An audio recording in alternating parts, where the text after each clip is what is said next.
Okay, good morning. We'll start. Okay, so today we'll start a new chapter. We'll be talking about machine learning and neural networks. So this topic is certainly one of the most important when it comes to artificial intelligence. So everything you've been seeing in the news about AI and other stuff is certainly and most likely based on what we'll see today on neural networks. Maybe not exactly the kind of neural networks we'll saw together, but some variations of these neural networks.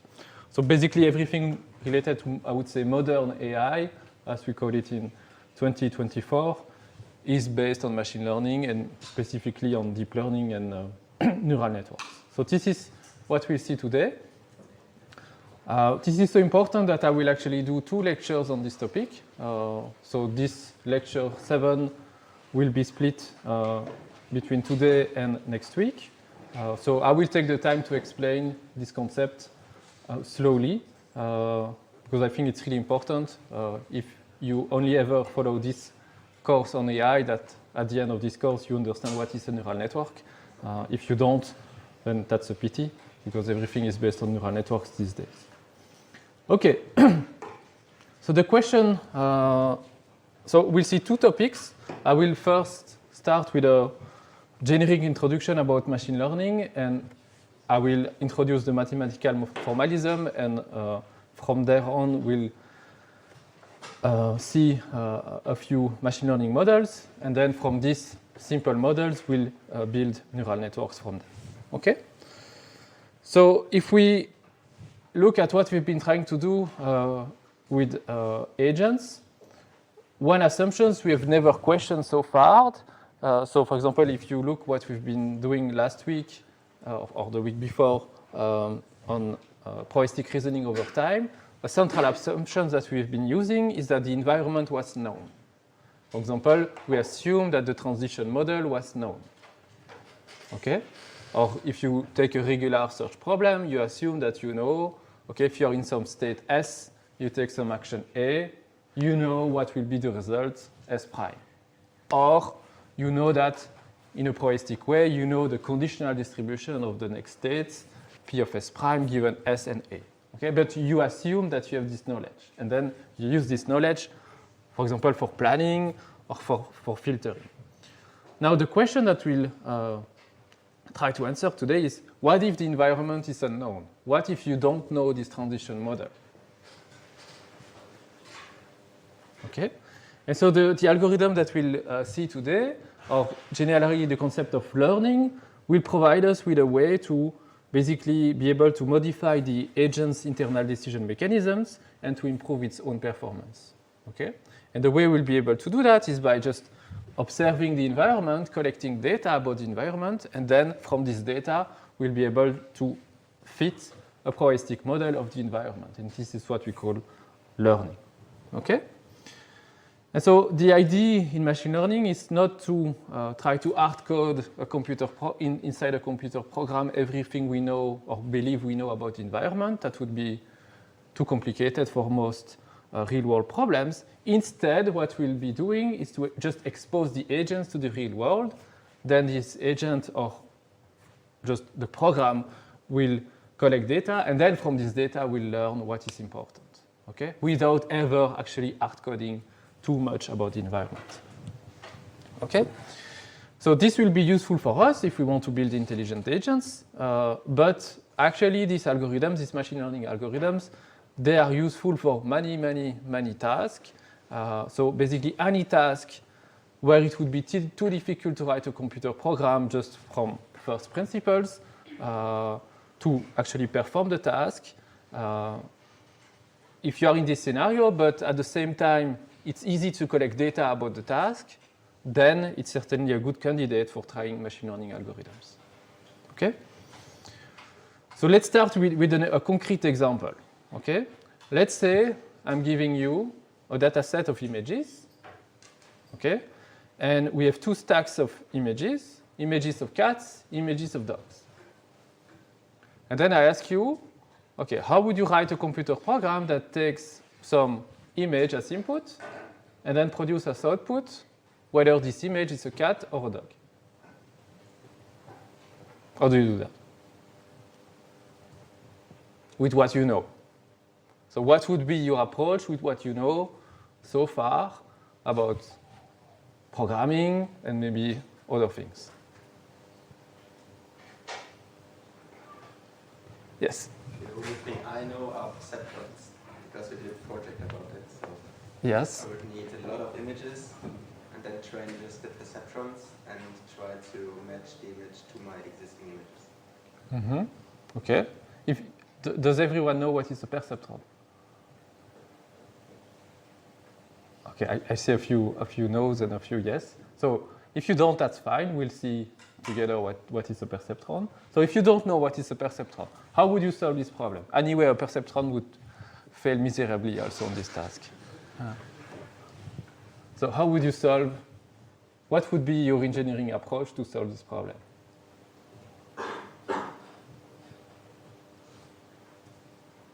Okay, who knows about Python? Can you raise your hand? Okay, only a few. Or some other language. Do you know how to program a computer? Yes, so how do you use this knowledge to solve this simple problem? How would you approach the problem? Yes? So we try to find identifying features. Mm-hmm. Like if we see all cats are red-haired and all dogs are brown-haired, we can try to find the color and do something like this. But obviously, if the cat is another color, then it doesn't work anymore. Mm-hmm.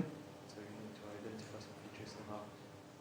Okay, so you could just, so maybe one question we could ask ourselves is, if I show you this image, what do you see?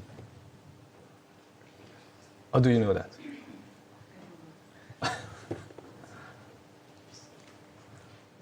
Why do you recognize this image as a cat and not a dog? Yes? Cat has whiskers and a dog not. Okay, that's whiskers. Yes. Okay, so you could say this is, if you see whiskers, it's a cat. Anything else? Yes? Only whiskers, so we'll detect whiskers. If we see them, it's a cat. Okay. Yes? We've already seen some cats in our lives, so we know that with those ears, those eyes, it's a cat. How do you know that? Someone told you if you see whiskers, it's a cat? No, but since we've already seen cats before, and we knew they were cats, this one looks like what we saw before. So Oh yeah, but have you seen this cat, this one before? Okay, so how do you know it's a cat? it's like what? Okay, no, that's a good point. It looks like one, yes.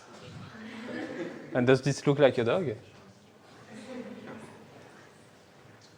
So you have this knowledge. How do you put this knowledge inside the computer?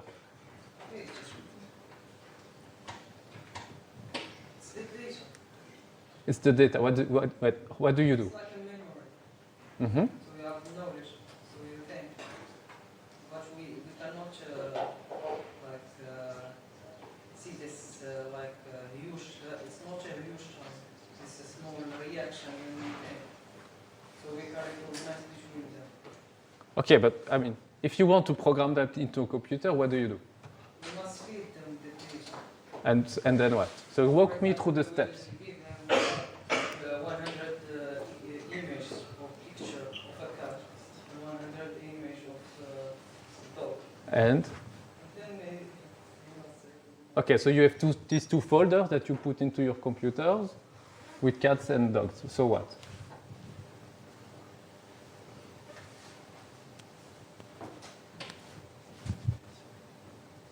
Yeah. if we feed a lot of images with the answer of what is in the image, ideally we would need one part of the program that takes a bunch of measurements, whether they mean something or not to us, stores them, and then a second part of the program that would try to make a guess, then check the answer, and from that self-feed if the prediction is accurate or not, and try to take that into account. Okay, so you would do something like the machine learning approach, which we will see, but let's assume you don't know. What would be the traditional way to solve this problem? Training. So without training, without machine learning, how would you approach this problem? Variables. Variables of what? Of features? Okay, what kind? We can say Like whiskers? the noise, The nodes? Yeah, okay. What else? the mouth. Yes? So you could try to say, I think a cat is made of several patterns. Okay, like a cat.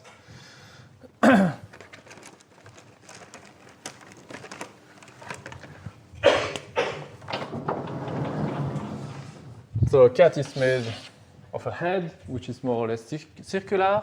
So you could try to find something which is circular. And attached to this, usually you have two ears, they are pointy. And then maybe you have eyes, two of them usually. And then you have the nose, you have the whiskers, very important. Then the body, and so on, okay? So you could try to detect all these parts, okay? And so you could try to express in your computer program what is a ear, what corresponds to an eye, what corresponds to a head, okay? And then you could try to find the compositions of all these patterns together. And if you find a composition which is good enough, okay, in which you see all these things connected together, then you could say it's a cat, okay? So this is actually the approach which has been used before deep learning, so before 2012, I would say. Researchers in computer vision for decades have been working on trying to hard code and design features that would describe this content. So for example, in the case of this cat, okay, we could use this approach so to try to decompose this cat into parts. And then if we detect these parts and all of them or sufficiently many of them in a new image, then we would claim, okay, this is a cat, okay? That would work to some extent, but actually this approach is very fragile because the real world is very messy, and you would need for this to work to anticipate many, many scenarios, okay? You would need to anticipate all possible variations of a cat, and also all possible variations of how the cat could be in the real world. Okay, what do you see there? It's still a cat, okay? But certainly if you use this approach of trying to detect the features, certainly it would not correspond to the prototype that you had assumed in your computer program, okay? So since 2012, I would say, we no longer do that in computer vision. Instead, we do something like what you have sketched. We use machine learning to do that, and we use machine learning models. And what you see there is a picture of some kind of neural network. And the approach of a neural network is basically to instantiate a very big probabilistic model that would take images, for example, as input, then would process the image through its layers. This is what we call them. We'll see what is a layer, but it's just some kind of pipeline of processing step of the images from the left to the right. So it does its thing, and then at the end it produces some output. Okay, in this case we would have two outputs: either it's a cat or it's a dog. Okay, and in the deep learning approach, what we'll be doing is that this model will come with many, many parameters, knobs that we can adjust. Okay, we'll have thousands, millions, or billions these days of these parameters. And what we'll do in deep learning or with neural network is to take the images that we know, okay, and for which we know that, okay, this bunch of pixels, they do represent a cat. Okay, so that means when I feed this specific image to my model, my neural network, I expect the output of this neural network to correspond to the label that I know for this image. So I expect the neural network, for example, to produce the cat as an output. And for this other image, I expect the neural network to produce dog as an output. Okay? If, for example, at the beginning of your program, the neural network, of course, does not produce the correct answer, then what do? Well, what you can do is to try to adjust the parameters of your neural network such that it improves, such that after an update of the parameter, it leads to more correct answers. Okay? That's basically the recipe of deep learning. You instantiate a very big model, then you have access, you assume that you have a very large data set, and then use this data set to basically learn how to solve the task. Okay? So actually, it's so much easier to write a program that learns from data how to solve a task than directly trying to hardcode ourselves a program which would solve the task. That may be a bit counterintuitive, but actually, writing a computer program that learns just takes 10 or 15 lines of Python code, no more. Okay? And we'll see by the end of the second lecture that effectively you can solve this task with no more lines than that. Okay? Questions?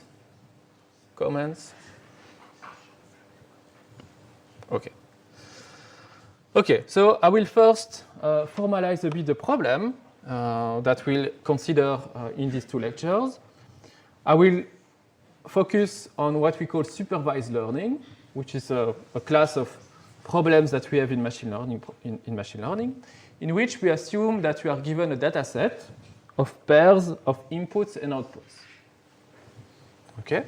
So we assume that we have this data set that I will call D, which is sampled from some joint distribution of inputs and outputs. I don't have a direct access to this distribution. I just have realizations out of it. So I have n such pairs of inputs and outputs. I will assume that this data is represented as vectors. Okay? So usually the inputs will correspond to d-dimensional vectors. Okay? So we have d attributes or d elements.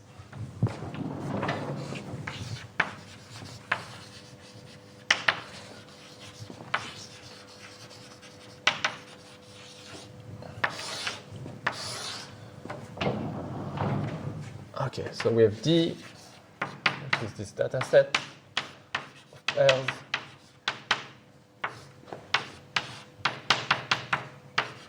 Okay, this will be the input, and this will be the output. Okay, and I will assume that xi is represented as a vector of D elements. Okay. So simply x0, so this is a vector, x1, x d minus 1. And the output belongs to some space that I will define later. Okay? But it could be, for example, a symbolic space made of two elements, cat or dog. Or it could be that you predict real values, but it could be anything. We'll see examples just after that. Okay, now that we have this data set, what do we want to learn? What do we want to do?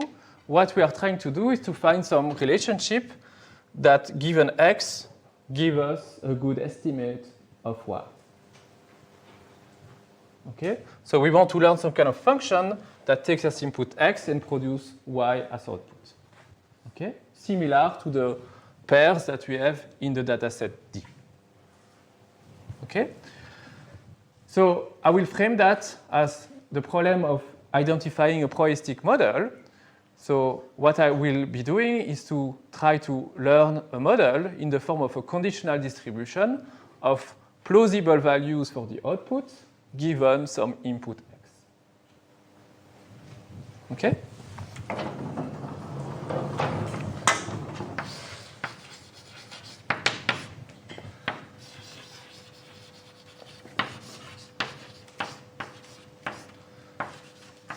Okay, so we want to learn this conditional distribution such that when I condition this distribution to input values, like the ones that I have in my training set, the output values that I have in the training set are well explained under this model.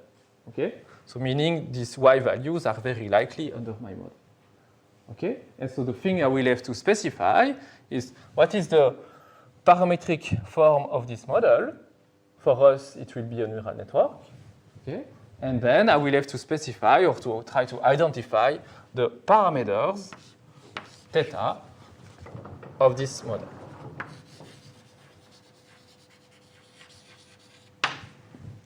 Okay.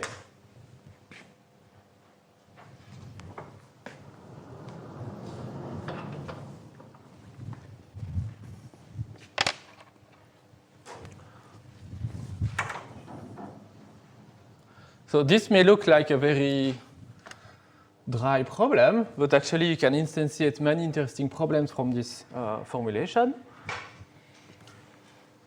So here you see a couple of them, in which, so let's take, for example, the first one. Let's say you want, I don't know, to make predictions about the price of houses or apartments that you want to, for which you want to estimate the price. So in this case, for example, the real-world input would be, for example, the area of the house, the number of bedrooms, the last price at which it was sold, the number of parking spots, and so on. So you could just enumerate all these features, numerical features, bundle them together into a vector, okay, a vector xi. And then from this vector, what you want to do is to try to discover a model that would be able to predict an interesting output for you, which would be, for example, the price at which this house or apartment will be sold. Okay? So this is an instance of what we call a regression problem. So we say that we have a regression problem when the output y here, so when the output space are made of real values, then we say that we have a regression problem.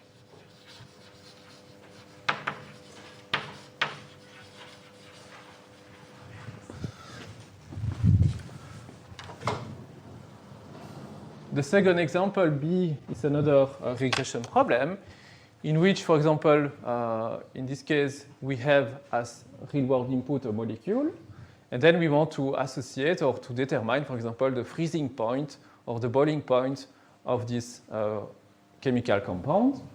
Okay? And so again, what we have, or we can describe this molecule or compound as a vector. Okay? There are many ways to do that. Then once we have a vector, we want to fit that to a machine learning model and then to make predictions. So in this case, we would have two outputs. We can also have models that predict more than one answer if we want, okay, multiple outputs. So in this case, we could have a model which predicts both the freezing point and the boiling point of this chemical compound. Okay? That's another regression problem, but with two outputs.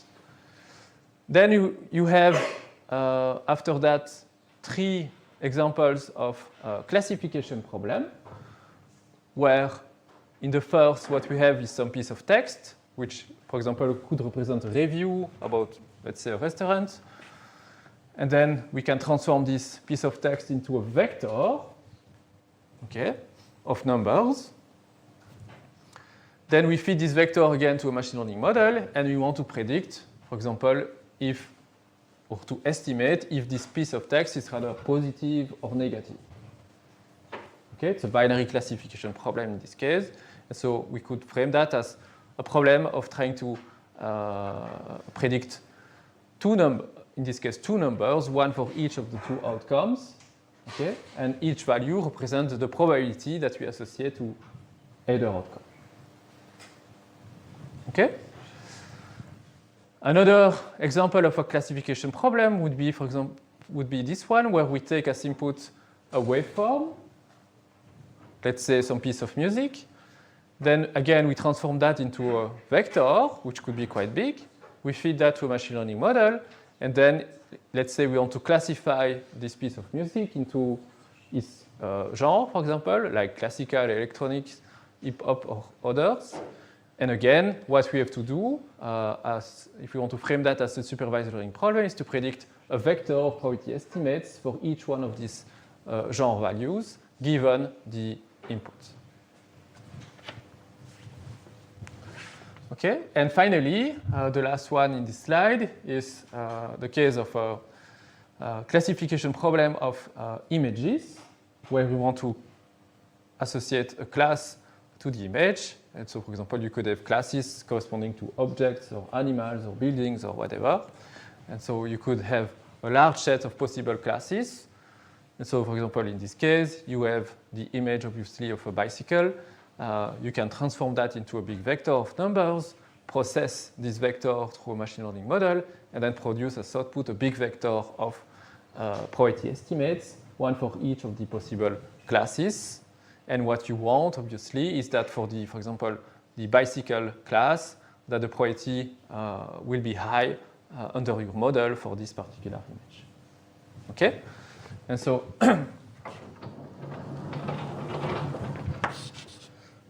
when you have y being equal to a set of possible classes, let's say C classes in total, what we have is a classification problem.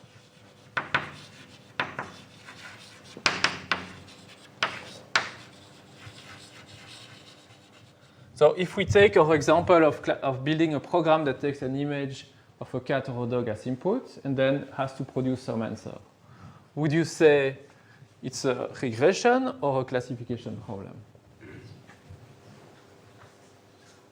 Who says regression? No one. Who says classification? Yes. For how many classes? 2. Yes.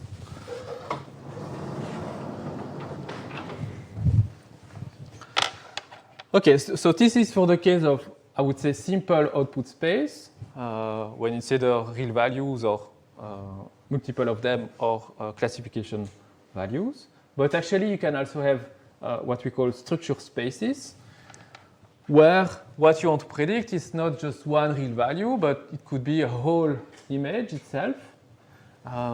So for example, in this case, what you want to do is what we call a segmentation of the object, or in this case, the animals in the image. So you want to produce as output another image, this one, which corresponds to a mask in which, let's say, all the values corresponding to 1 indicate that the pixel belongs to some category, for example, the category that you associate to a cow or something like this.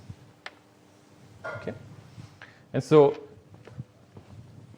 here, what you would have for the first and also the second would be that y is, for example, a whole image of some width and some height. Okay?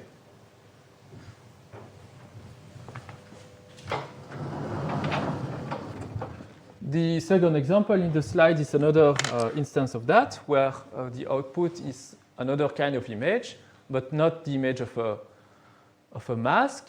But in this case, what you want to estimate in this problem is the depth that you associate to each pixel.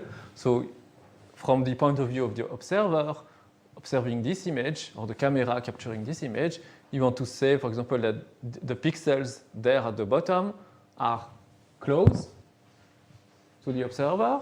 And so the distance between the observer and, for example, this road is some value. On the other hand, the pixels there correspond to sky and certainly are much further away in the 3D volume. This one are also further away than this one, but not as much as the sky. So this is what we call the depth estimation problem. And again, that's a problem where what you want to predict is just an image or some kind of image. And in this case, a big array of just estimates of depth values. The third one is an example of speech to text, where you get as input a waveform, someone talking, okay, and then you record that. You get this kind of input data, and what you want to do with your system is to translate that into the spoken. You want to have the text version of this speech. Okay, and again, this is something that you can frame as a supervised learning problem if you have data where you have a first vector as input, and then you have a second vector as output, which now this vector would correspond to this to a representation of this piece of text. Okay. Translation is another one where, let's say, you have a sentence in English and you want to translate it in French. Again, that's if you have vector representations of these pieces of text, then you are in the setting of supervised learning, and you can try to learn a model which would do the mapping from one to the other. Okay? And finally, this last one, where what you want to do is to start from a piece of text and to generate an image. Okay? That's the problem of conditional image generation. Okay? And so there are plenty of combinations of all these things, but basically every time you have some kind of pairs of inputs and outputs, regardless of how complicated these inputs and outputs could be, then there is a chance that you can learn a good enough mapping with a deep learning model. Okay?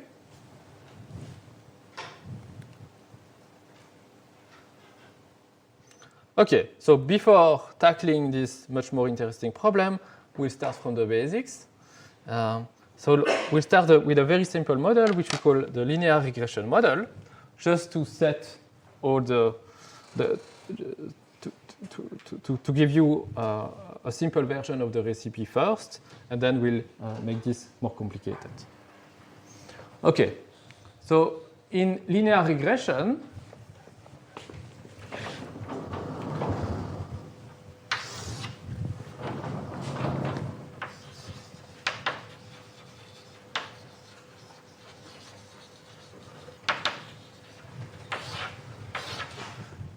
we assume that you are in this setting first, where we have some input, x, and just for the sake of this diagram, I will assume that I have only one feature. So this vector is just made of one value. Okay, and I have several realizations of this x together with y values. Okay? And so that means I can represent these pairs directly on a 2D plane as points.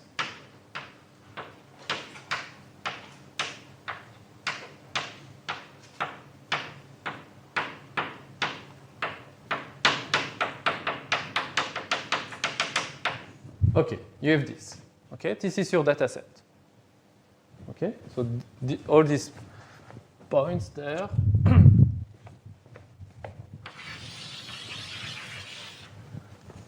They correspond to D. Okay, now what we want to do is to learn some computer program that would be able to take as input some x value and produce a reasonable y value for it. Okay? How would you do that?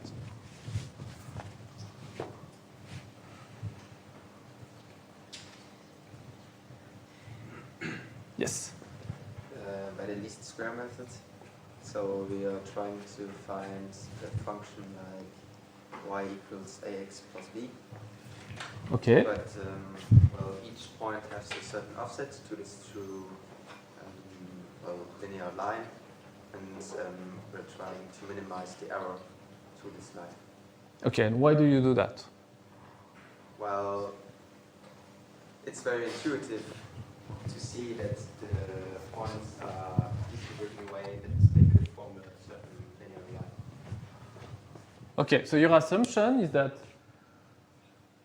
you can describe a line, for example, like this, with parameters, for example,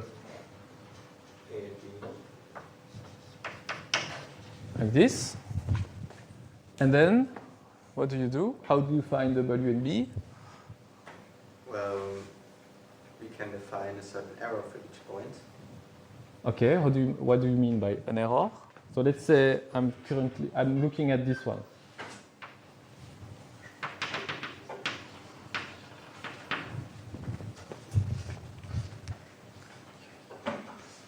Well, the error would be defined by y minus yi. Okay, so you look at the distance between, Yeah. so your prediction is this one, but the actual value so this one, that's the value you predict, let's call it like this, Yeah. but the actual value that you have for this point is yi. Yeah. Okay, and then what? So you can measure this distance, Yeah. and Where we could do this for everyone and try to minimize this error. okay, and but what error? How do you define the It's error? not a real error, but How do you define the error? What function would you use to represent the error? well, the difference but squared. Okay. So you would compute this. Yeah. Okay. And then you do that for all the points. For all the points in the sum. And to minimize that, we have to derive that and equalize that to 0. Okay. Then You could do, we can do this for everyone. And then we would have a linear problem. okay. So that would work, and we'll see that that works. Now the question I will be asking yourself is why this? Well, so that we could. Why taking the square of the Yeah, difference? that's maybe a bit arbitrary, but like this we have only positive errors. And why is this good? Yes. If we take the absolute value, for example, it's much more difficult to differentiate than taking the square. Why would it be difficult? Because it's not a nice function, having square. It's super easy to differentiate. I mean, can you differentiate this line? Yes. Can you differentiate this one? Yes. So you can differentiate the absolute error. Except for this point, but who cares? No, because if you are there, you are done. No? Yeah. No problem. So you would pick this error just for the sake of making the computation easier? Or maybe it's just a force of habit to put the square like this. Maybe it's just because we learned it like this. Okay. So if you look at what I said, this is not how I would start. What I said is that my goal will not be to minimize the squared error, will be to fit the parameters of a probabilistic model. Okay? And so the alternative story to what you said is to say at every value x, I will have to assume some parametric form for a probabilistic model that would describe the distribution of y given x. Okay? And I could make as an assumption that at x, the y values follow, for example, a Gaussian distribution. They are Gaussian distributed. Okay? So I would simply say that I would assume that py given x, and I would make this explicit, this is the choice that I'm making, follows a Gaussian distribution of parameters mu, and sigma. Or let's say like this. Okay? Now I have two parameters to fit, the mean and the variance. How do I do that?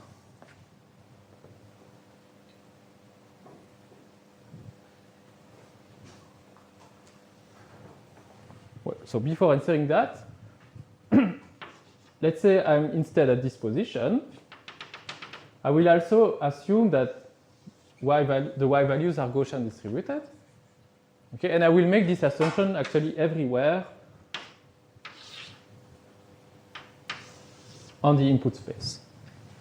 Okay, but if I was doing that, and I would have independent Gaussian distribution at each possible location, that means I would have infinitely many Gaussian distribution and infinitely many parameters to estimate. Okay, so what I will do is that I will tie together the parameters of all these Gaussians. And instead, the assumptions that I will be making is to say that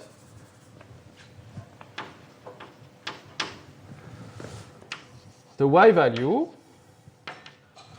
follows a Gaussian distribution, but the mean will be given by a linear composition of x, okay, in the form of a line, and the variance will be something that I fix. Okay?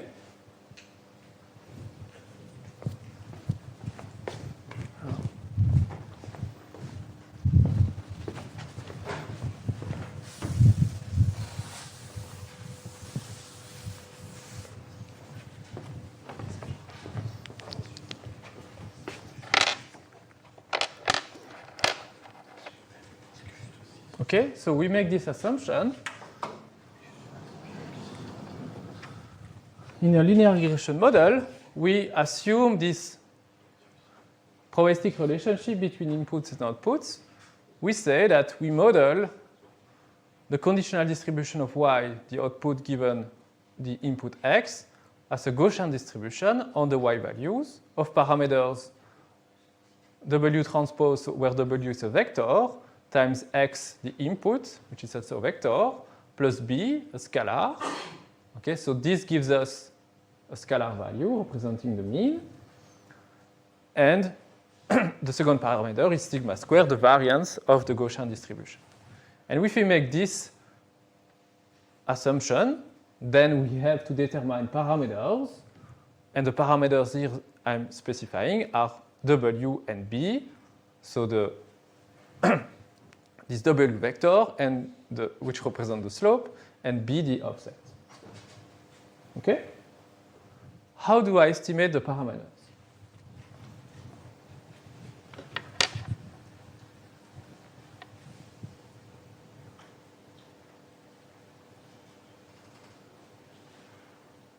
So how do you find good values of W and B?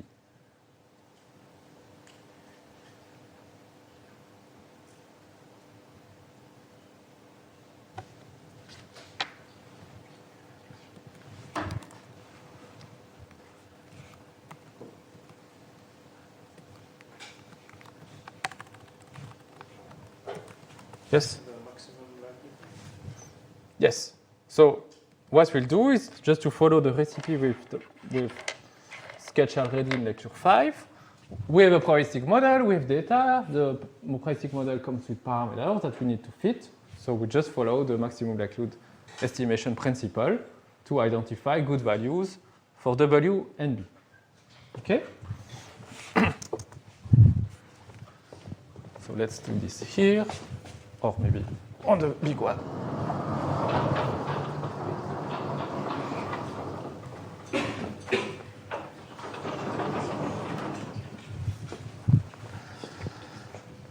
Okay, so in my case, theta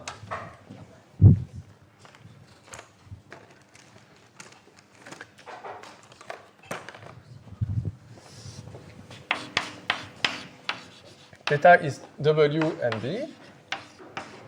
Okay, and if I say I want to follow the maximum likelihood estimation principle, I'm saying that theta star is equal to the values of the parameters for which the likelihood is the largest. And the likelihood is, in this case, P of my data set given parameters.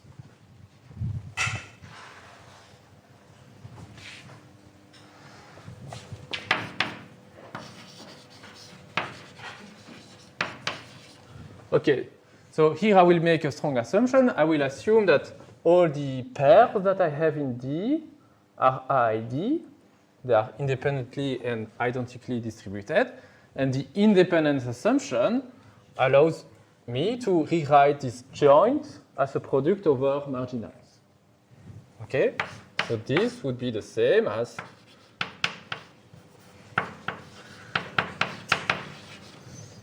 we just have a big product over all pairs xi, yi from the training set. And we have the conditional probability of yi given xi and theta.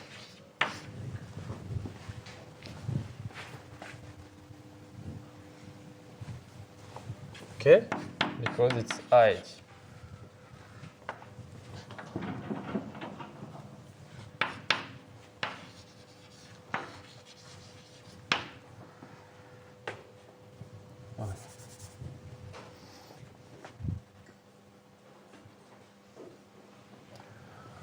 Okay, what is py given xi and the parameters?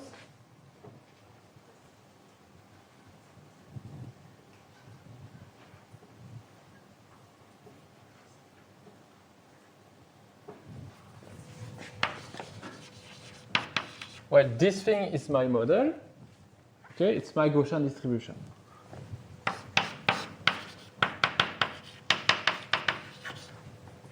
So what we have is the density, the Gaussian density of yi for the mean W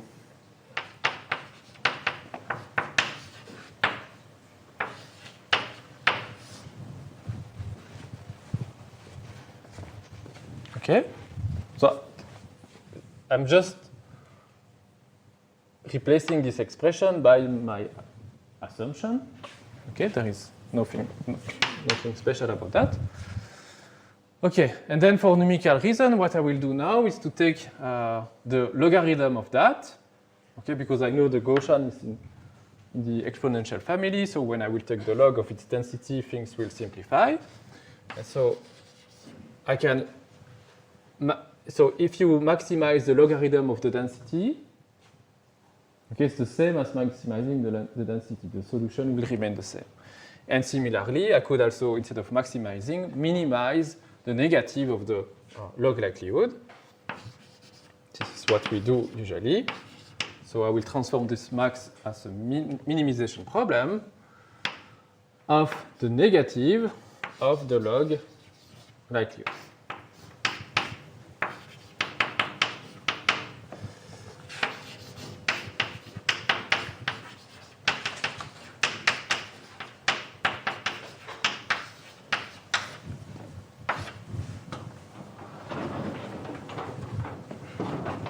Okay, so far?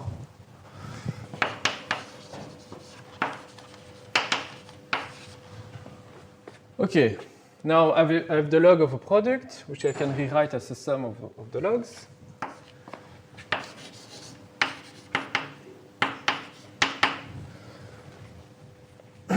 Of the log of the Gaussian density. So the Gaussian density is 1 over 2 pi of sigma times the exponential of minus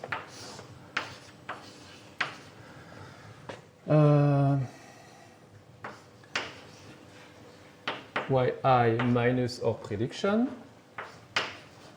minus the mean, which is our prediction.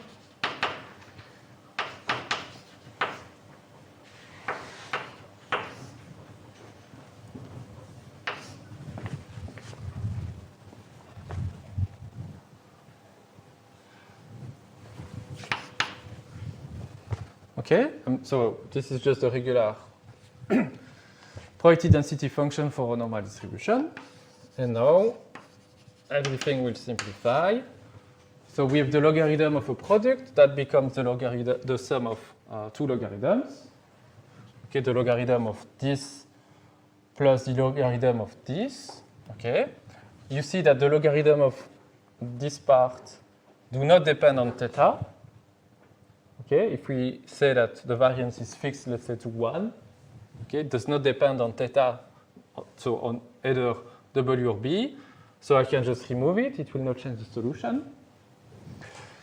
And then we have the logarithm of the exponential of minus this ratio. And the logarithm of the exponential will simplify. They will cancel each other. Okay, so we have minus of the inside of this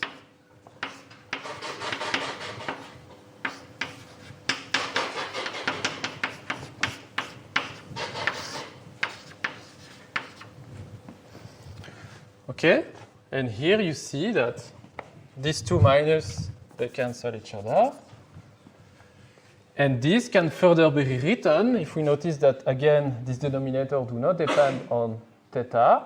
It will, regardless of the value that you have there, it won't have any effect on the solution theta star. Okay, so that means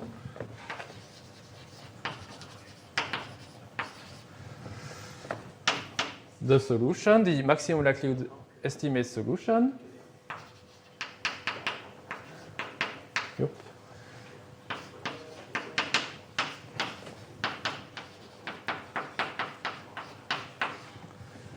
is the values of the parameter for which the sum of the squared of the error is the lowest. Okay? So we arrive to the same objective function. Okay? But now we have a good reason for this objective function. Okay? At least we can motivate it explicitly by our assumption, which is to say, okay, I make the explicit assumption that there is a Gaussian relationship between y and x. Okay? And a linear Gaussian relationship specifically. Okay? So this is very important. You should understand that these losses that we have usually in deep learning or in machine learning, or that you have seen maybe in at other occasions, almost always you can reframe them as first making a generative model assumption. So you make a probabilistic, you assume some probabilistic model, then you just do maximal likelihood estimation, and you arrive at the end of the day after simplification to some loss, okay, which in this case happen to be the sum of the squared errors. Okay?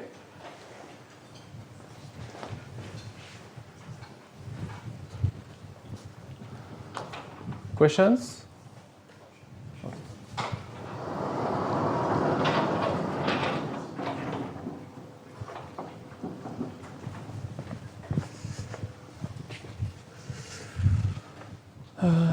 Okay, so this is what I did. So we want to learn this conditional in the form of a Gaussian.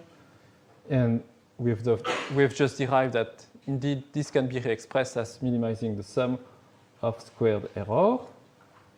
Okay, and we arrive to this scenario, which we've already discussed. And then when it comes to linear regression, actually you can go further because, okay, now we have the objective. We know that we want to minimize this expression. How do we minimize it actually?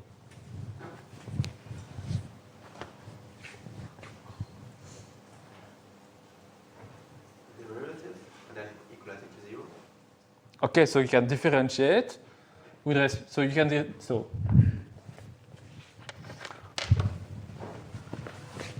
Let me rewrite this as L depending on W and B. Okay. And what we could do is to try to solve. So you take the derivative of L with respect to each parameter. Okay. Then you set that equals to 0, and then you solve for W and B. Okay, that seems easy.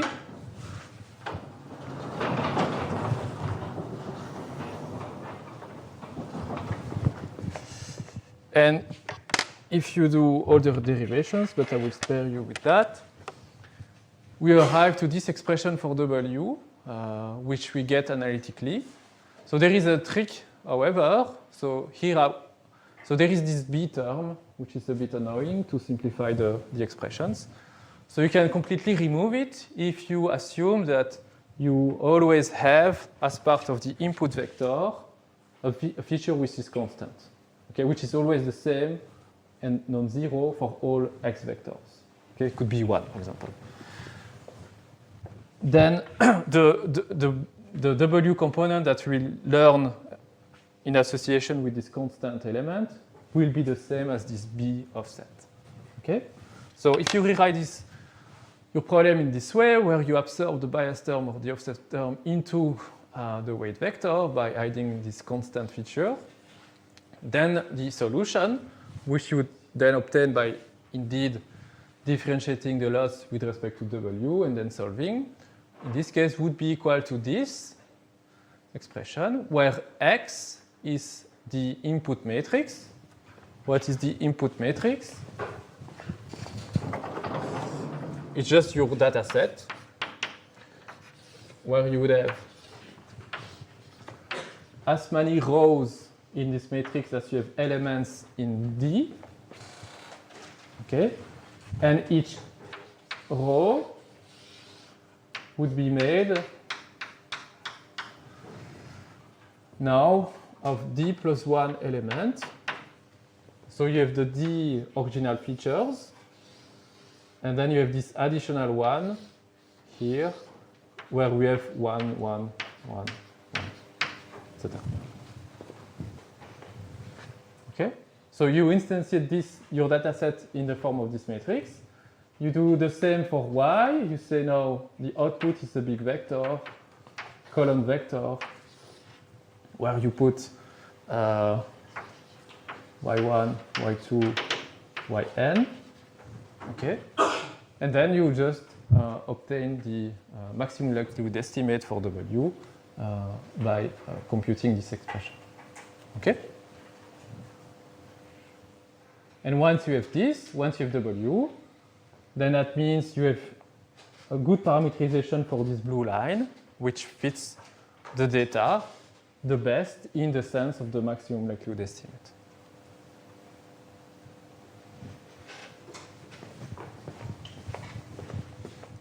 Questions on this? Okay, so I think it's a good time then to take a break, and we'll resume in 10 minutes.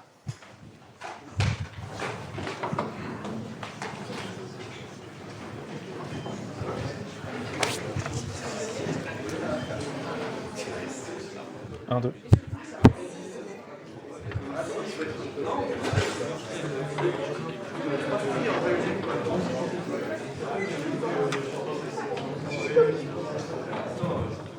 All right, we'll continue. Okay, so far we've seen a first model to solve a regression problem. So when we have x as input and want to predict as output a number, okay, and we've seen the linear regression model to do that. Now we'll consider the other simple problem, a classification problem, where the output values can be either 0 or 1, true or false, positive, negative, okay? We just have two choices, and we have to pick one among the two, okay? Now, this is something I was actually discussing during the break. Usually in machine learning, we'll not have models that directly predict one of these C categories, one of these C labels. Instead, what we'll have, so we'll structure the model such that it produces as output Y elements from the, so this triangle C means the probability simplex of size C. Okay, what does that mean? It just means the set of vectors of size C such that each entry of this vector is positive or 0, and when you sum the entries, you get 1. Okay? So that means effectively that in a classification problem, usually in deep learning or machine learning, we predict a vector of probability estimates. Okay? Where, for example, here, let's say our model produces this particular vector, and we are sure by construction that it belongs to this set. So we can interpret these numbers as probability estimates. Then, for example, it means that this entry would correspond to the probability that we associate to class 1 given x. Okay? Or this other number here would be the probability that we associate to class 0 to the same x. Okay? All right.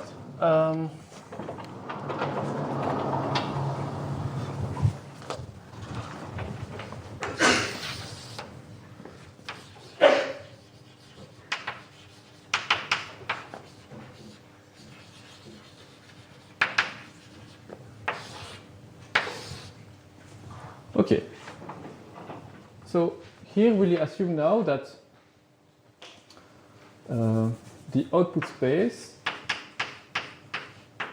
is 1 of 0. Okay, I have two possible choices, and I want to predict, and I want to build a model that would start from some input of size d and would produce a choice among these two categories. Okay? So what we'll do instead, and this is related to what I've just said, we'll learn, in a sense, a function, f, which is this mapping between Rd and not y, but this set, when c equals to 2. Okay? And in this particular case, this would be equivalent to say that we just want to predict, for example, a number between 0 and 1. Okay? And this number, we would interpret it as, for example, the probability of the positive value given x. Okay? And we would get the other, the probability of y equals to 0, by just taking the complement of this number. Okay? All right. So how do we do that in logistic regression? In logistic regression, we'll assume, again, so we'll do exactly the same as before for the linear regression. We'll start by stating a model, a probabilistic model, which where we make explicit our assumptions about the relation between y and x. And so here, I will define the probability of y given x as a parametric model, which will also depend on parameters. Okay, and I will state that this is given by a function sigma of wt times x plus v. Okay, this is the assumption I'm making, where sigma is called the sigmoid function, which is defined as, so let's call that z, not to confuse you, 1 over 1 z. What does it look like? It's just a function where if z is the input of the sigmoid function. So this function is always positive. Okay, it's 1 over 1 plus the exponential of something. So this is positive, so everything is positive. So you have a function which is positive, which is at most equal to 1, and so it's the upper bound is 1, and the lower bound is 0, and it's something like this. So if you are here at 0,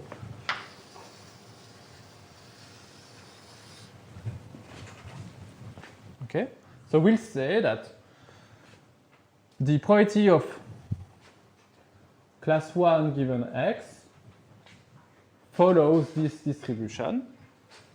Okay. So given the quantity that we feed as input to the sigmoid function, let's say we could arrive there. So WT x plus b, okay, would get to some value there, and we would say that the value here on the y-axis correspond to py equal 1 given x. Okay?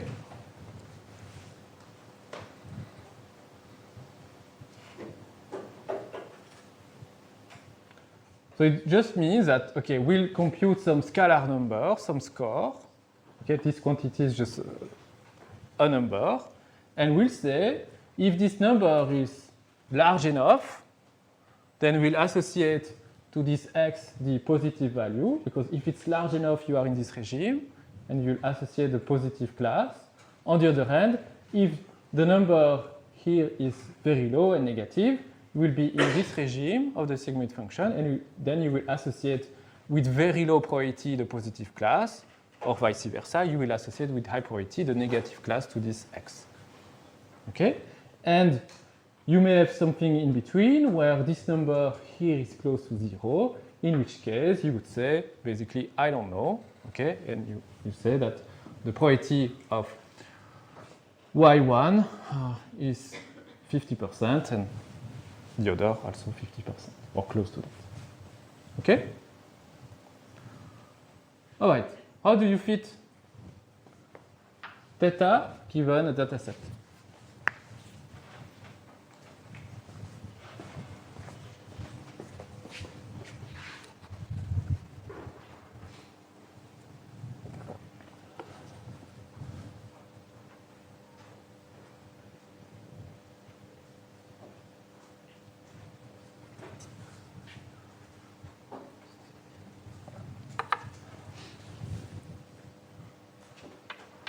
Anyone?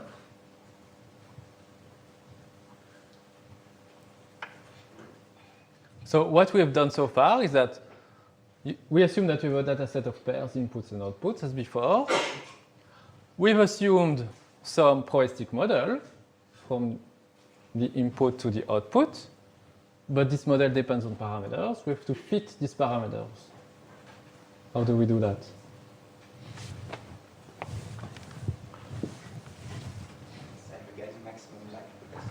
Okay, and do you believe we will arrive to minimizing the squared error? No. Okay, that's good. Yes, so we'll just do that. Again, we'll fit the parameters of this probabilistic model by following the maximum likelihood estimation principle. Okay, and so we'll do something very similar. Again, with the same set of parameters, W and B. Okay. So there are still these parameters about the linear part.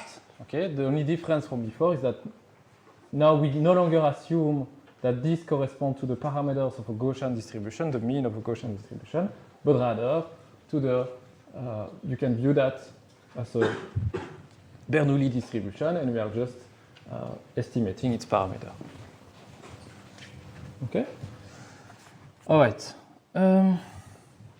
So we have, again, that theta star is equal to the value of the parameters for which the likelihood for the data set is the largest.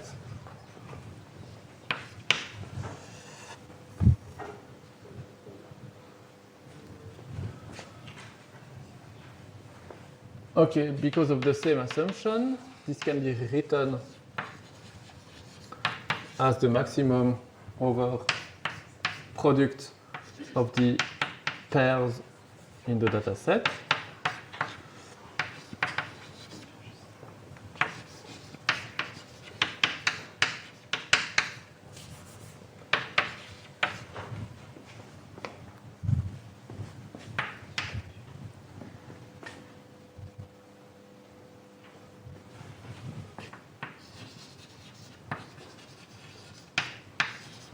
Okay, then how do we continue from there?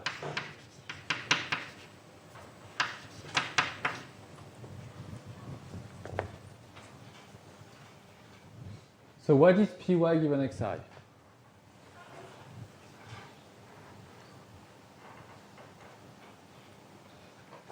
So py given xi is this expression. But this expression, pay attention, it's only for the values when y is equal to 1. Okay, so we have to treat two cases. Either this value is equal to 1, in which case this likelihood corresponds to the sigmoid of this expression, or y is equal to 0, in which case the likelihood of py equals to 0 given xi is equal to not this, but 1 minus this. Okay, so we have that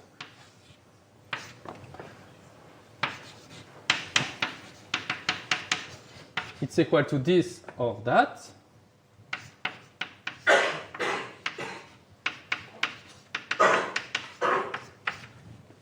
And we have to select this factor, this value or this value, depending on the value of yi. Okay, so the trick is just to say that you take, you take this to the power of yi, which could be either 1 or 0. If it's equal to 1, then this is the value of this expression is just this expression. If it's equal to 0, the value of this expression is 1. Okay, and here you will do 1 to the power of 1 minus yi.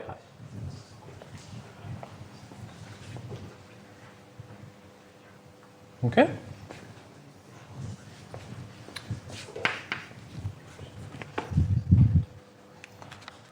Okay, then we can transform that into a minimization problem of the negative log likelihood. Okay, so I take negative log of this big thing. Okay.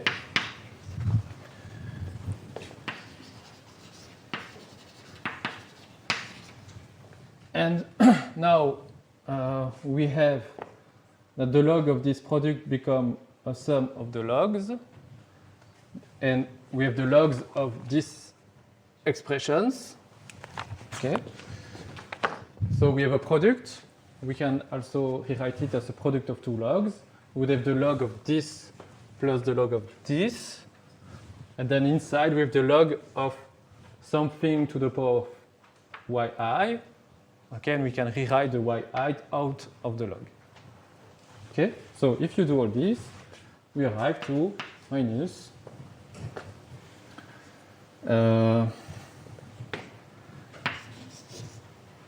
some xi I of yi log of sigma wt xi plus b. Yes. I should have a bracket here. Plus 1 minus yi log of 1 minus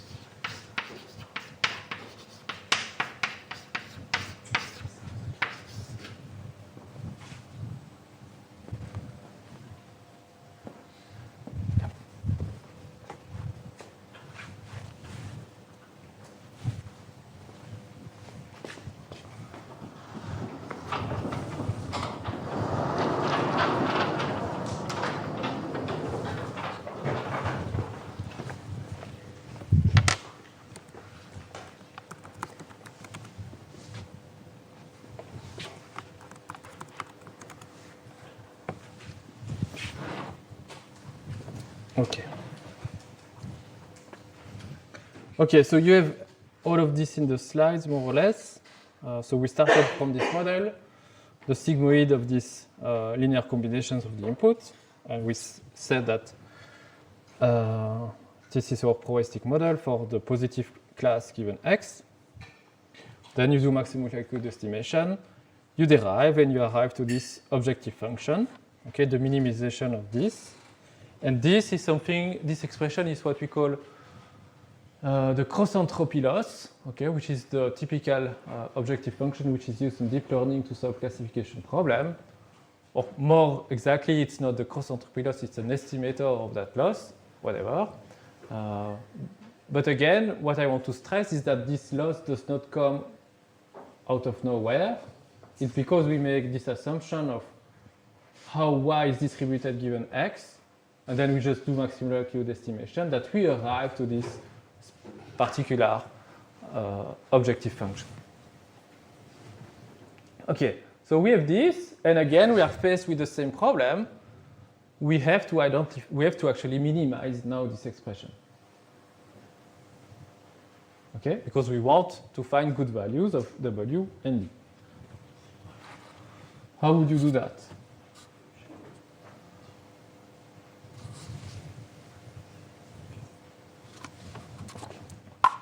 So we could just do the same as before. You take your loss, you differentiate it with respect to w and b, you make it equal to 0, you solve. Okay. Unfortunately, you will not find any closed form solution for this. So what do we do then?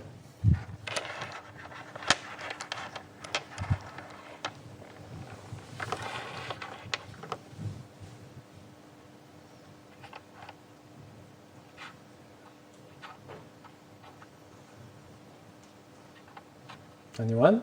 Yes? I don't know if it's possible, but if you could compute the gradient, you could follow the opposite of the gradient to find the local minimums.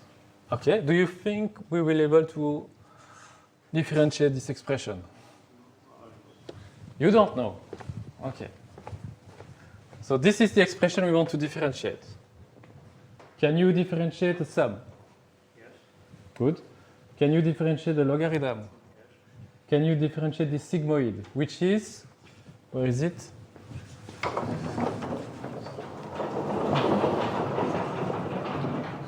Can you differentiate a ratio? Can you differentiate a sum, an exponential, a minus? Yes. And then we are inside here. Can you differentiate a product? Okay, so it seems just by applying the chain rule of differentiation, we can obtain this gradient. Okay? And indeed, that's exactly what we'll do. Okay? So this loss is completely differentiable with respect to w and b. Okay? It may be a bit laborious to obtain these gradients by hand, okay? But you can do it. It will take some time. However, you should know that in deep learning, we can directly differentiate computer programs as long as they are expressed as compositions of functions that you can differentiate, which is exactly the case here. And then you can just implement the chain rule with a generic program. We'll not see that here in this course, but maybe with some of you will see that in deep learning. But so you can assume that you have the gradients.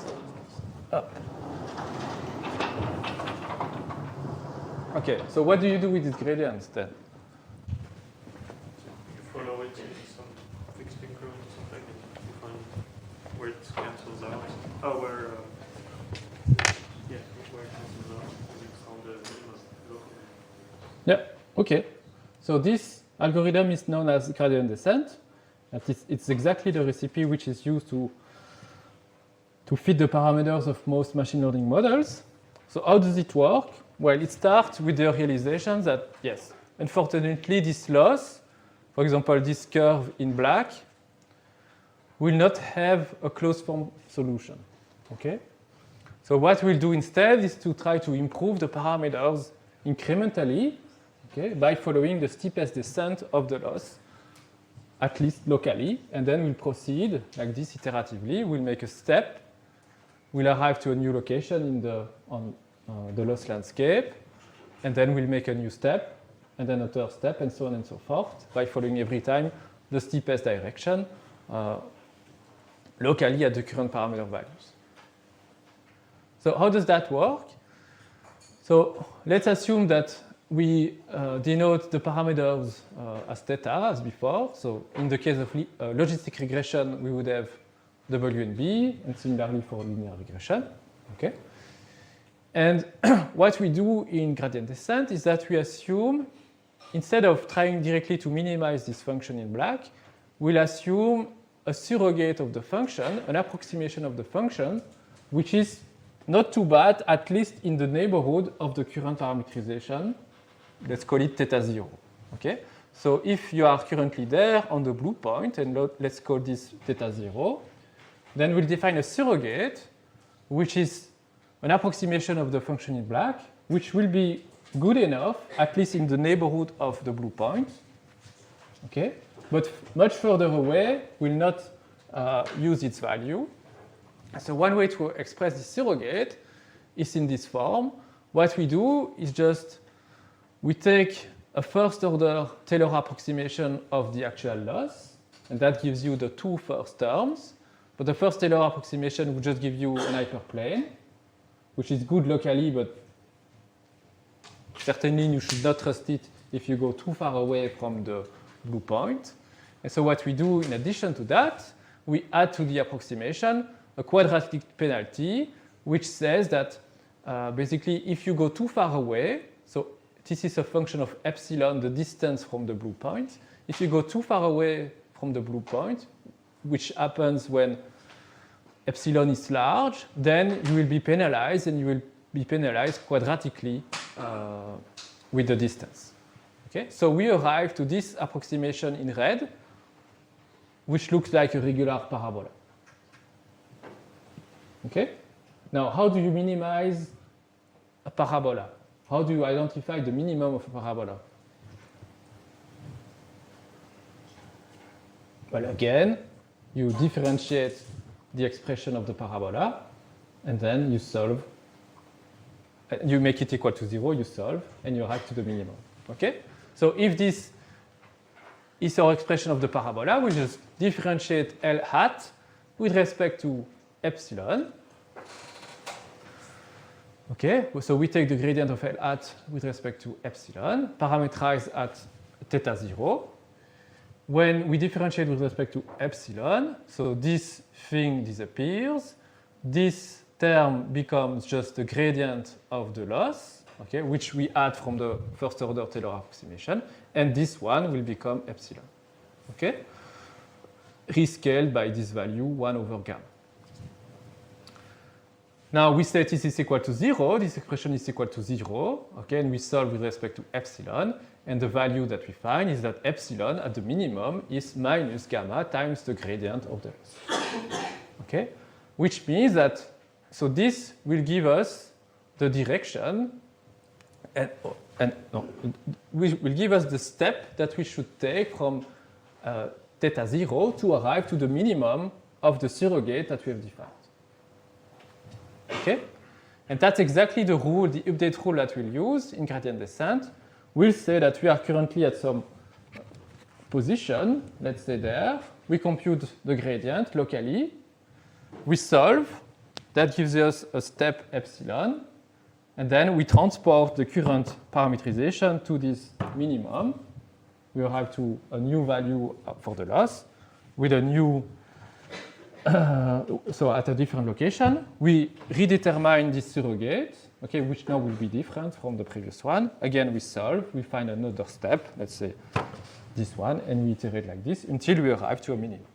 Okay, so that's gradient descent. Okay, so mathematically, what we'll do is that we'll say that the update to reach to the update from theta t to theta t plus 1 is such that theta t plus 1 is the current parameterization theta t plus this optimal step epsilon, okay, which means that we just follow the negative direction of the gradient, okay, with a scale factor of gamma. Okay? And in the jargon that we use in deep learning, we say that gamma is the learning rate, just the amplitude of the step, which in terms of the parabola will basically amount to whether you consider parabola which are very tiny, in which case it's the same as saying that gamma is very small, or you make a much coarser assumption. You say that the parabola is much wider. Okay, so you believe that the parabola is a good approximation much further away. Okay, and in this case, that would happen when gamma is larger. Okay, and theta 0 corresponds to the initial parameters of the model. Okay, so let's take an example. We are currently there at the blue point, that's theta 0. Then we instantiate this surrogate model that gives us the parabola in red. We identify the minimum of this parabola. That gives us the orange point. Then we follow, we transport the blue point to the orange point, and we make a step. And then we iterate from this new location, which becomes the blue point. We again define a similar parabola. We minimize it, we make a step, and so on and so forth. And then you repeat this procedure until, for example, you find that the loss function does not decrease any longer. Okay? Questions, comments about this?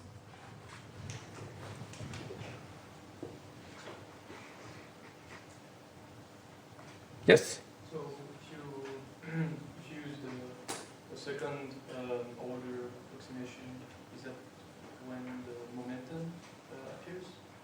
No, it's not exactly. I can tell you about that offline if you want, but this is outside of the scope of this course. But so what he's referring to is that in practice in deep learning, we don't use exactly this update rule. We use some variations of that to make it faster and a bit more robust. And so there are tricks to do that, including something which is called a momentum term, which we add to the update. Yeah? So we try to minimize our problem, but maybe there are multiple local minimums. How do we find the best one? We don't know. Okay. Yeah. So that's something I can also talk a whole morning about on this topic. But yes, we don't know if we will find the global optimum. But actually, when it comes to machine learning problems, we don't care actually about finding this global minimum. Why? Because if you do that, if you minimize your error too well on the training set, it's very likely that the parameters you will have identified will not work very well on new data which does not belong to the training set. This is what we call overfitting. Okay, so let's take an example to show you that this works.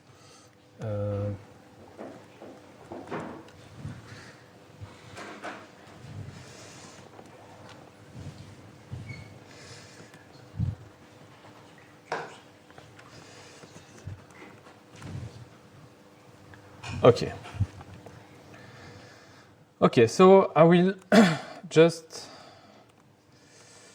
Okay, let's say this is the data that we want to classify. Okay, it's a two-dimensional problem.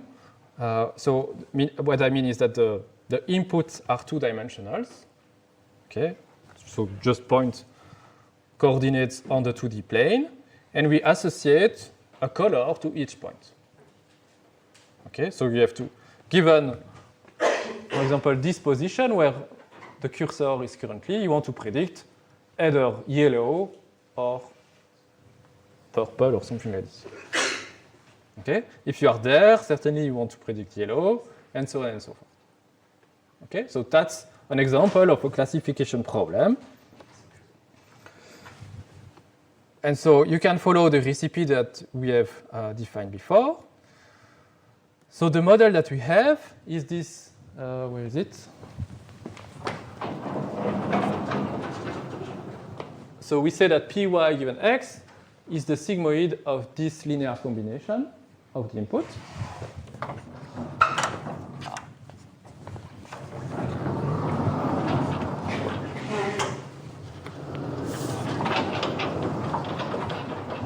And so this is what I start defining at the very top.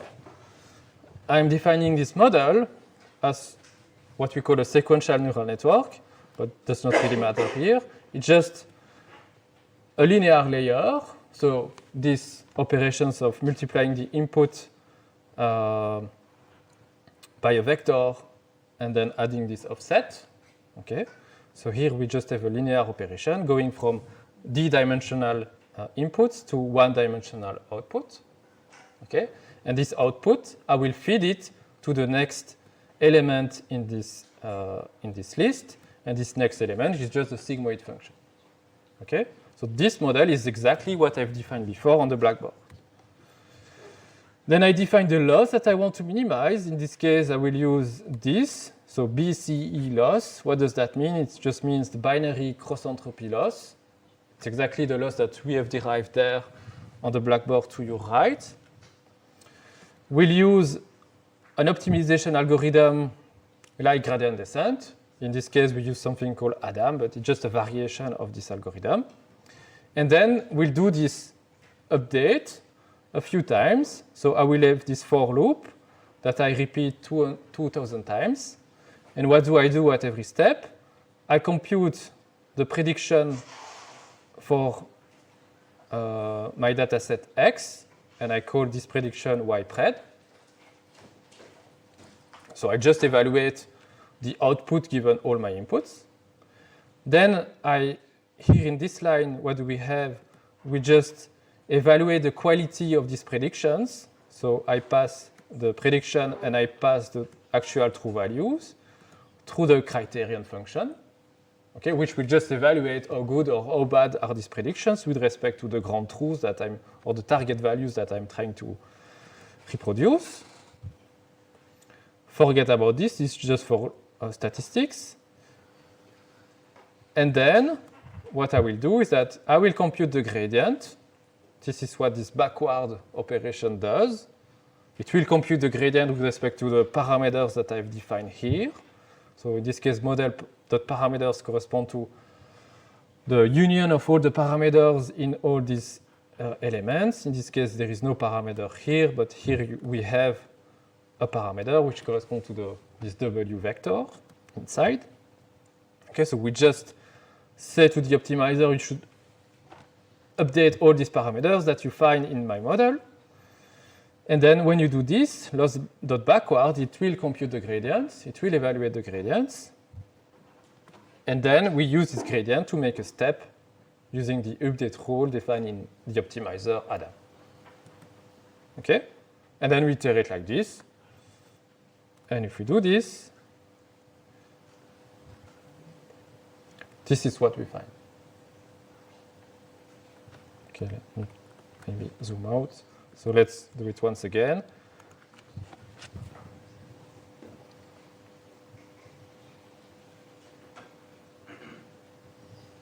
Okay, and so now we have classified the data set into two parts. And the very best solution that we find using this logistic regression model says basically that everything which is above this line, where this line represents W transpose times X plus B, it is what we've learned, should be classified as yellow, and everything below as purple. Okay?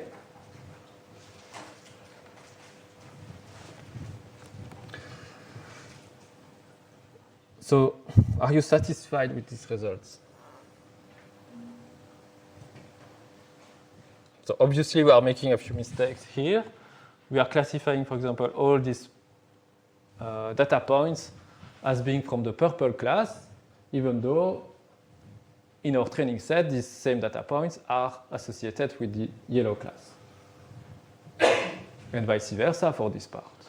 But that makes sense because we are just using a very simple model where we say we can basically linearly separate the classes, and then we'll just associate the corresponding class to each of them. So it's no surprise that we can't do better than that, because for this particular spiral classification problem, we'll never be able to fit a linear model and to have perfect results. Okay? But what should really matter for now is this recipe. So first we define a probabilistic model, okay, which for now is very simple. Then we define a loss, which we can derive from the probabilistic model itself and maximum likelihood estimation. Then we define an optimizer, like gradient descent or a variation of that.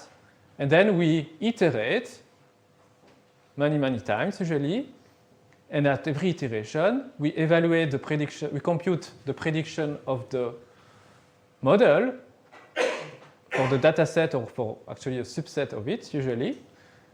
That gives us prediction for this X. Then we evaluate the quality of these predictions in the sense of the loss that we have chosen. And then we use this as a training signal to update the parameters by following the gradients or the negative of the gradients. And then we iterate. We update the parameters. And then again, we arrive to the next iteration where now the predictions are a bit different, hopefully better than before, and so on and so forth. Okay? And this is exactly what you see there. So it goes a bit quickly, but at the very beginning, the line is at a random position, and then it settles to the best trade-off, which is this one. Okay?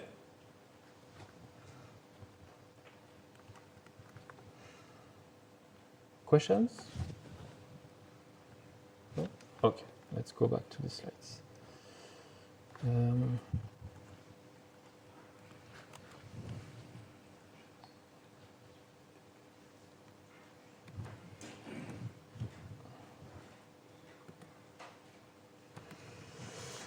Okay, in the slides I've also added another example which relates to the project that you have been working on. This is just to show you that you can also solve or play Pac-Man with one of these very simple linear model. So something as simple as the logistic regression as this can play Pac-Man.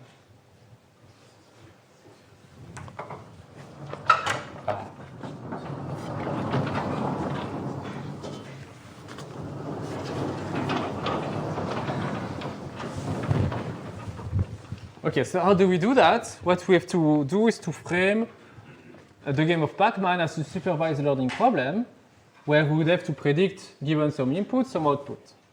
Okay? So we can do that by saying that what we want to predict are actions. Like going up, going down, going left, going right, doing nothing. Okay? So this is the same as saying that we have to predict a value among a finite set of choices. Okay? So that's a classification problem. Now, what will be the inputs? So that depends on the model you will use, but we could start with something very simple and a bit similar to this idea of extracting features. You could say that your vectors x are vectors of features, variables that you have computed from the state x itself. Okay?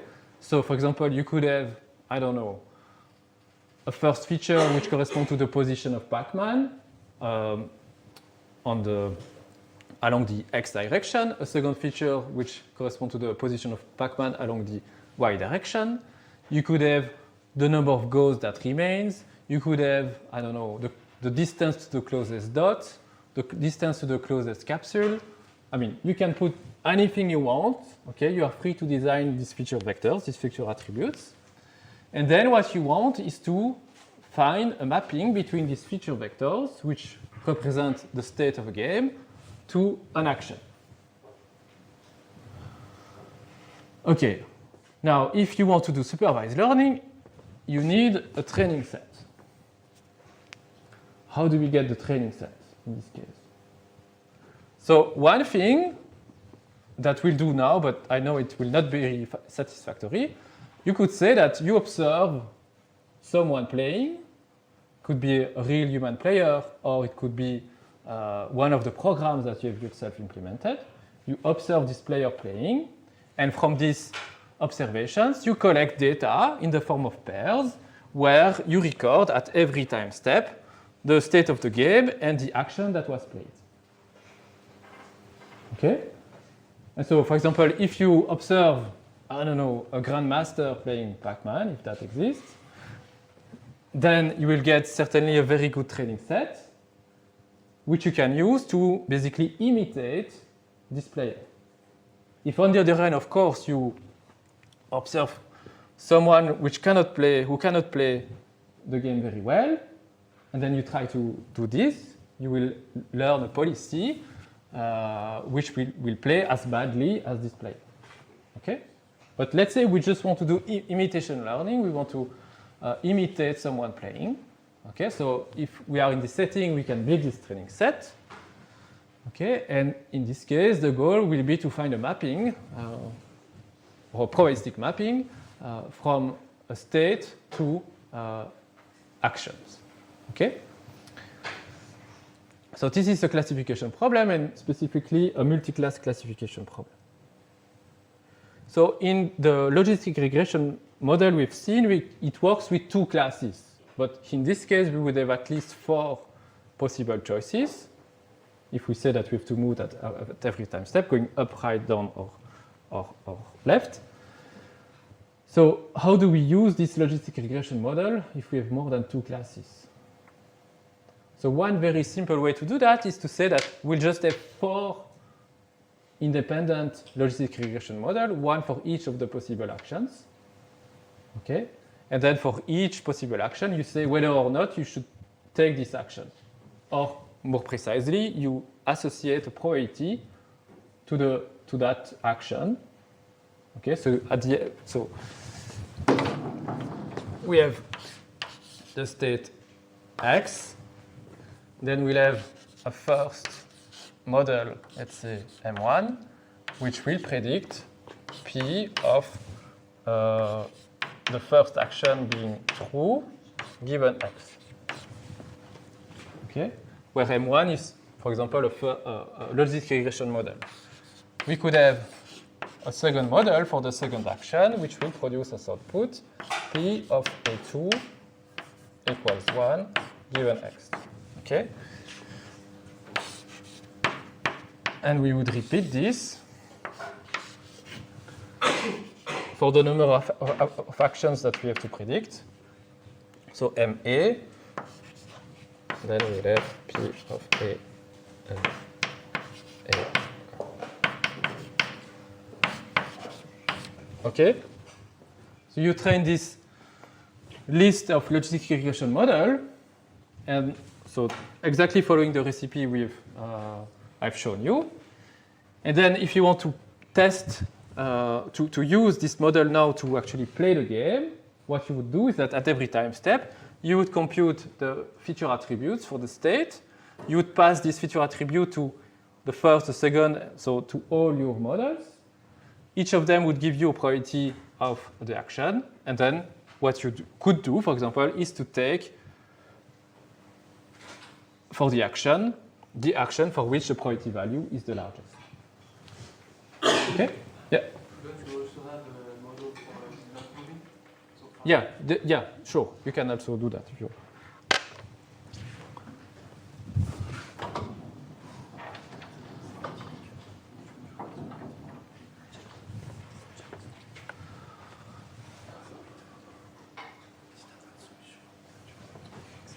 Okay, so let's say in this scenario, we first observe this very good minimax based agent playing, and we observe it for 2 games.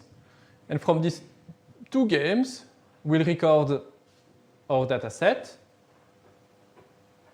Okay, so this was minimax playing, okay, or heuristic minimax with fancy heuristic, whatever, everything you have spent hours on. Okay, so I'm just observing your agent once, and then maybe a second time.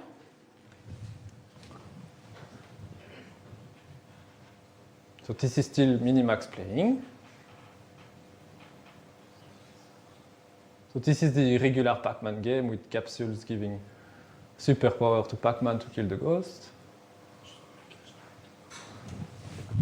Okay. And now what I do is that I take this training set, I instantiate these models, I train them on my training set, and then I play using this implementation of the agent. what do you think will happen?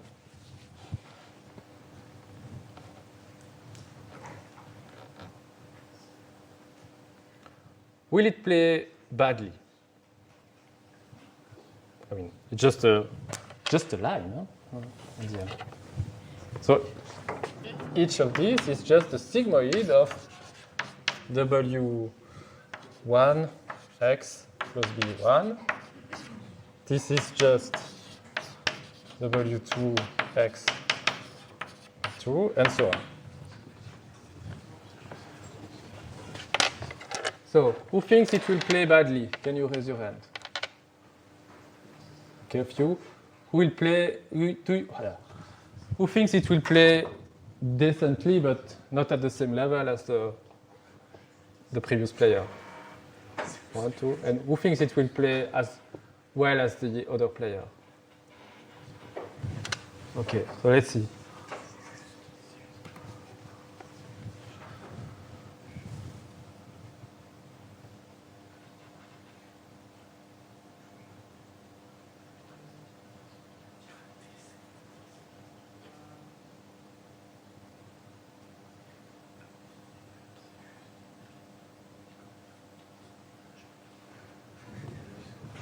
Was it bad or good? Decent. I mean, in terms of the score, it's almost the same. The previous score was, and this one was worse. Okay, so here you should realize that there is no minimax. Okay, nothing complicated. It's just you compute dot product. You pass this through this sigmoid activation function. That's it.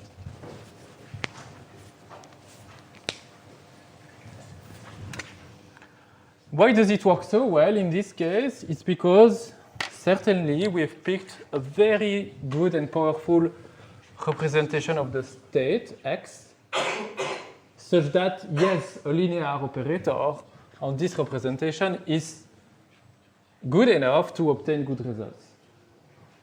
Okay, but so what I want to insist on is that here the quality of this agent will be heavily dependent on how you define the features.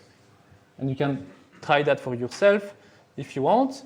Depending on how you will define these features, the performance could be great or terrible. Okay? And so by that I mean that the intelligence, in a sense, is already there in the features. And these computations that we do around is just some manipulation of these already powerful features to translate that into an action. But if you start with very poor features, you will get also garbage in the output. So then comes the question, but what if I don't know good features? It's the same as what if I don't know good heuristics? All of this thing just breaks down.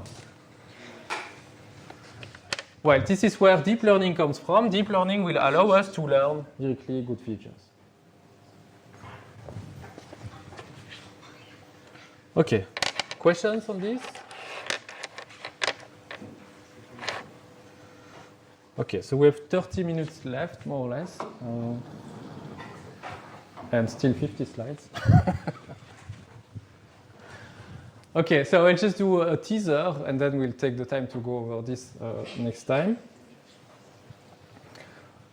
All right, so deep learning is about neural networks, and the very first instance of a neural network that we'll consider is what we call a shallow network, which is something close to a linear regression model, except that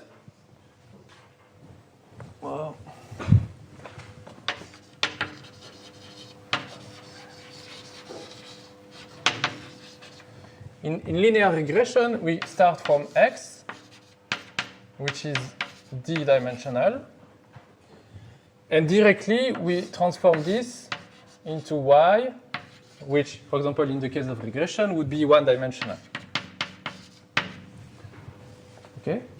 In a shallow network, we have an intermediate computation, And so instead of directly mapping the input to the output, what we'll do instead is to map the input to an intermediate representation, which we call hidden units. So we'll map it to something that I will call H for hidden units. And then we'll map then this hidden unit to the output. Okay? And so how do I define this mathematically? So I will define a shallow network as a function which is a mapping between d-dimensional vectors, d in, and d-dimensional vectors for the outputs, d out, that's the dimension. But I will do so by going through an intermediate representation, which I call a hidden layer, which is also a vector, in this case a vector of q elements. Okay? And I will say that each element of this hidden layer is the result of something which looks, or which actually is the same as a logistic regression computation. Okay, so I will say that here, for example, hi or hj,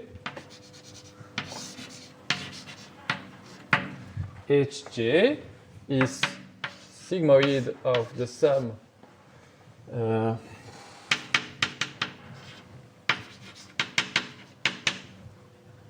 wgi xi plus bj. Okay, and this is the same as saying that we have a vector that we call j, which is specific to this node, this value hj, which we multiply with x, our vector, plus bj.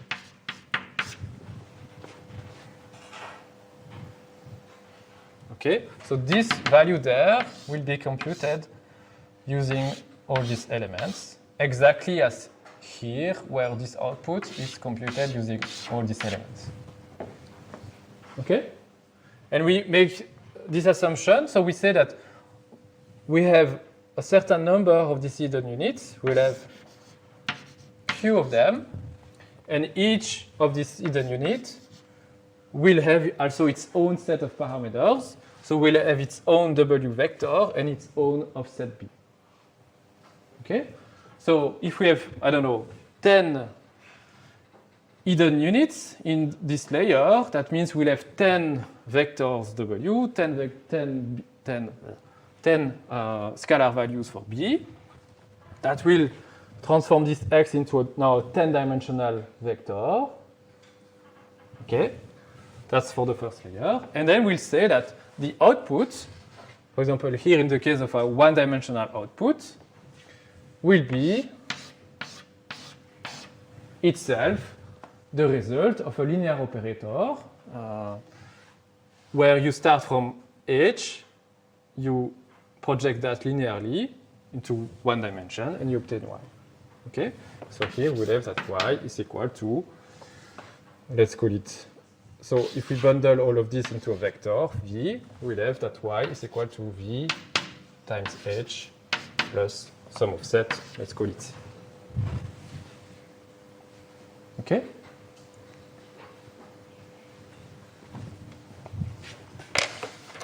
So this is what we call a shallow network. Why a shallow? Because we just have one layer. Okay, we go through only one intermediate representation in between the input and the output. In a deep neural network, which is what we'll see next week, we'll not have one of them, we'll have many, like in the hundreds of them if we want.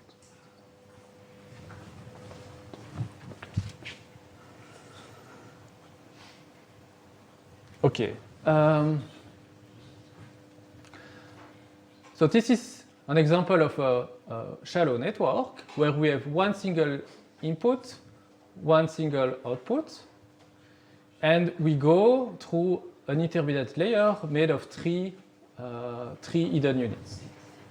Okay, so that means Y. So we are in this case X,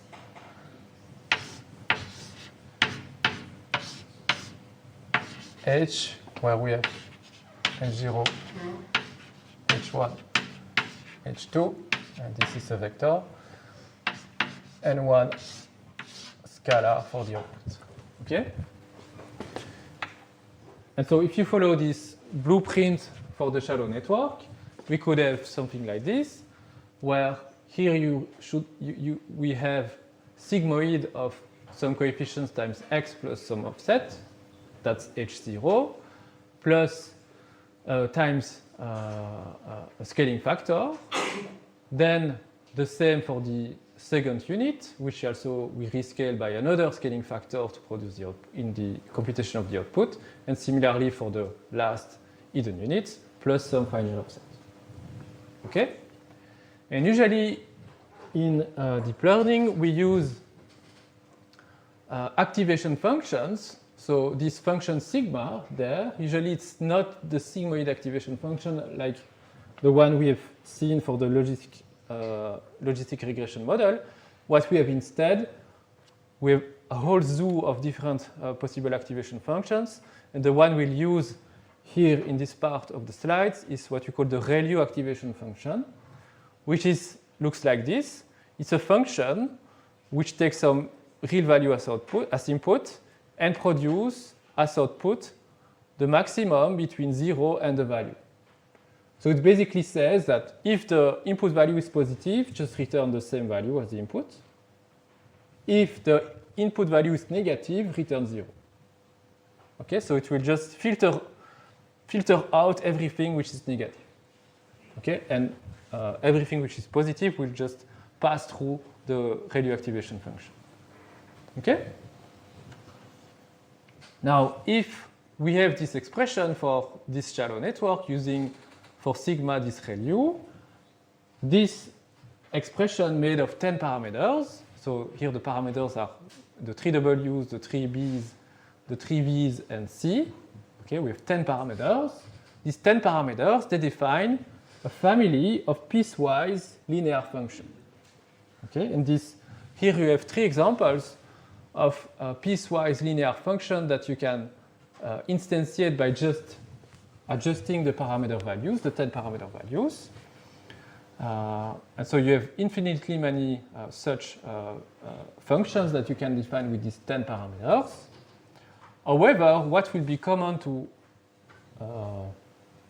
all of them, but that's something I will talk about later, is that these functions, these piecewise linear functions, will have at most 4 pieces.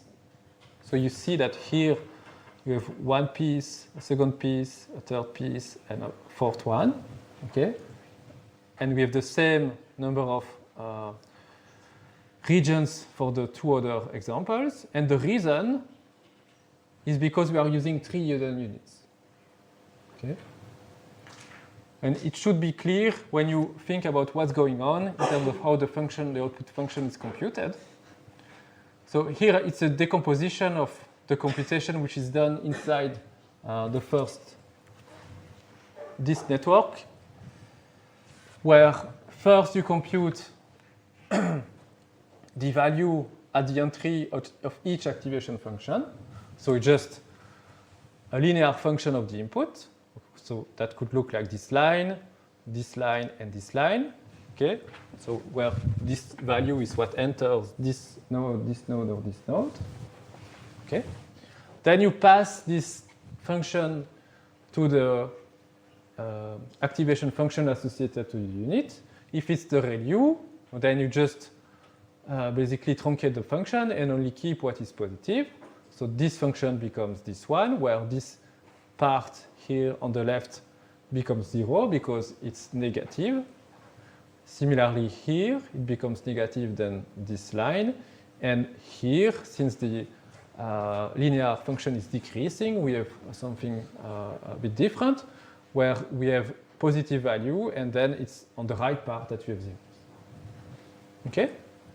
So these 3 functions correspond to the output of the 3 activation functions. And then to compute y, what we do is that we just do a weighted sum of these outputs. So we multiply h0 by some scaling factor. So that will just increase or decrease the slope, or you could also flip it if the slope is negative. So here we go from this to that by having a scaling factor which is v0, which is certainly here a negative number, larger than 1. Here we scale it up, and here we scale it down. Okay? And then finally we sum all these three functions together to obtain the output of the shallow network. Okay? And because we have regions here that will not contribute to the final output, because they are set to 0, that's how we can basically say that the output space will be divided in a number of regions, which is exactly, or at most, the number of hidden units plus 1. Okay? And so here, for example, for this region in gray, what we have is that it's the combination of this function and this function. Okay? And that gives us something which is the average between these positive values and these negative values. And you see that that's exactly what we have here. It's something in between positive and negative. Okay? So I will stop there, but what I want to show you, and we'll see why this works next time. Ta-ta-ta.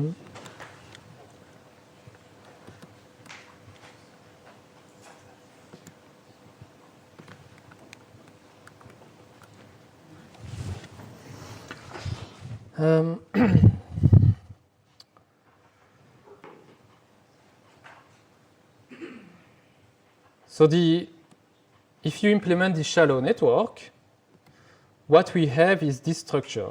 We have a sequence of operations. First, a linear projection, then the activation function, then a linear projection, and then the final activation function, which in this case is the softmax, but you can just believe me, it's something similar to the sigmoid activation function, which we have already seen. Okay? And so before, what I did was to say I would not have this. I would have something directly going from D, the number of inputs, to 1, the number of outputs. Okay? What I will do now is to just go through an intermediate representation, this vector H. Okay?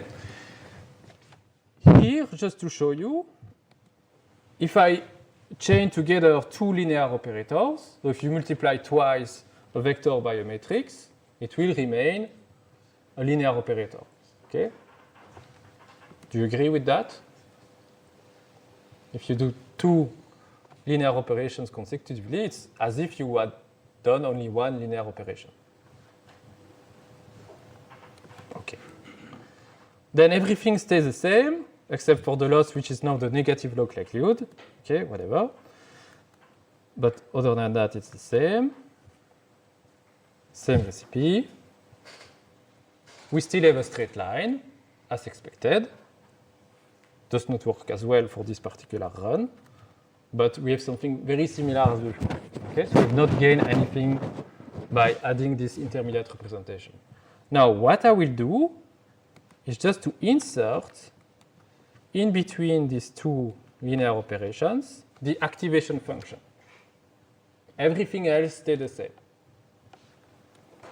What do you think will happen?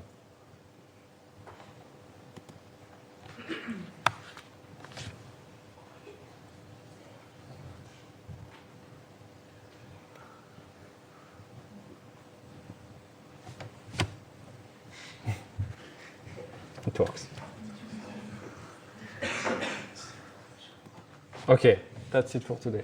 Thank you.